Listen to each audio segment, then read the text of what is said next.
What is the heaviest thing we carry? It is not our past. It is our what-ifs. We look back at the choices we made, and we wonder about the road we didn't take. We imagine the other life, the one where we married someone else, took that other job, or moved to that other city. We fall in love with a ghost. But have you ever considered that the road you did untake looks perfect only because you never walked on it?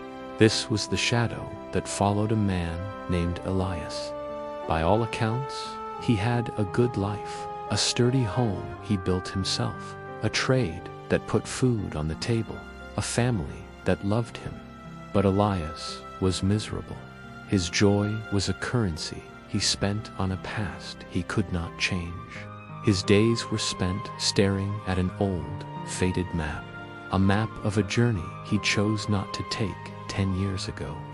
He would trace the lines with his finger, his breath a constant, weary sigh. If I had gone that way, he would whisper to the empty room, I would be rich, I would be happy. The irony was lost on him. He was ignoring the fragrant flowers blooming in his own garden because he was too busy imagining the flowers in a garden that did not exist. He was haunting his own life, a ghost in his own home. The present was a place he visited but never truly lived in. One afternoon, unable to bear the weight of his own thoughts any longer, Elias left his home. He walked for hours, his feet knowing the way without his mind's direction. He found himself at the ancient crossroads, the very spot where, a decade ago, he had made his fateful choice. And there, sitting in the dust where the two paths diverged, was an old man. It was Silas. He was ageless, his face a testament to countless sunrises and sunsets seen from this very spot. With a long, gnarled stick, he was drawing intricate, temporary maps in the dirt, maps that the next gust of wind would erase forever. Elias approached, the heavy backpack full of unvisited places, feeling heavier than ever on his shoulders. He felt a strange sense of desperation. He needed an answer. He needed relief. He stopped before the old man, his own shadow stretching long on the path he had chosen. Silas didn't look up, continuing his drawing as if Elias were just another passing cloud. Finally, Elias spoke, his voice hoarse with emotion. He pointed with a trembling hand down the left path, the one overgrown with weeds from disuse. I should have gone that way, Silas. That was the path to happiness. Silas paused his drawing. He slowly lifted his head, his eyes as clear and deep as a well. How do you know? He asked, his voice calm, like the gentle turning of a page. Elias scoffed, a bitter sound. Because this path, he said, gesturing back the way he came, this path has been hard. It has rocks and thorns. It has been filled with struggle and disappointment. Silas nodded slowly, as if this was the oldest story in the world. He turned his attention back to the dirt. He looked at Elias. You are comparing your reality with a fantasy, Elias. You know the rocks on your path because you walked them. You felt their sharp edges under your feet. You know the thorns because they scratched your skin. But the other path, he pointed his stick at the empty space beside the line representing Elias's journey. In your mind, that path has no rocks. It has no rain. It has no unexpected storms or lonely nights. It is perfect. It is perfect because it is not real. The unchosen road is a ghost that never ages, never fails, and never disappoints. You are in love with a specter. Elias stood silent, the words sinking into him like stones in a pond. He had never thought of it that way. The life he imagined wasn't a real alternative. It was a highlight reel, a fiction he had written to torture himself. Silas was not finished. He wiped the 2 lines away with his hand and began to draw again. This time, he sketched 2 small squares, side by side, 2 little gardens. "Imagine these are 2 plots of land," he said. "You stand in this one." He tapped the right square. "From where you stand, you can see the weeds in your garden. You see the dry patches of soil.